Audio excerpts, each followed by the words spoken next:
In today's video, I'm going to teach you how to manage inventory in QuickBooks Online. To get started, look at the left-hand navigation panel and click on Sales. This takes you to the Sales Center, and from here, go to the Products and Services tab. This is the heart of your inventory management in QuickBooks Online. On this page, you'll see a complete list of the products and services you've already added. Think of it as your central catalog.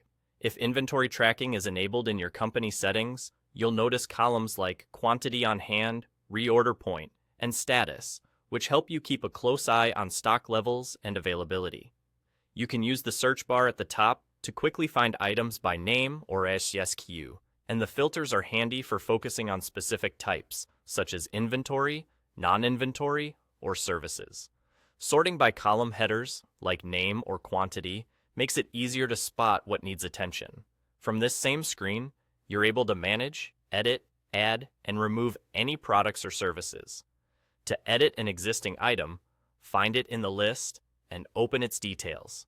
Here you can update the name, SKU, category, type, sales price, cost, and the accounts it maps to. If you need to adjust how an item appears on invoices or receipts, this is where you make those changes. Be sure to save your updates so they reflect in future transactions. If your quantities need attention, this page is where you can manage that too. When you adjust quantities, add a clear memo so you remember why the change was made, like a stock count or a damaged item. Keeping notes helps your future self and anyone else who reviews your books understand what happened. Adding something new is straightforward from the Products and Services tab. Use the option to create a new product or service and choose the correct type for what you sell. For inventory items, fill in purchase and sales information, plus a starting quantity and date if needed. Accurate setup here ensures your reports and costs stay reliable down the road. If an item is no longer needed, you can remove it from active use. In QuickBooks Online, that usually means making the item inactive rather than permanently deleting it.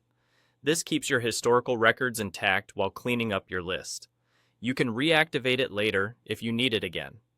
That's all you need to manage inventory in QuickBooks Online from the Products and Services tab.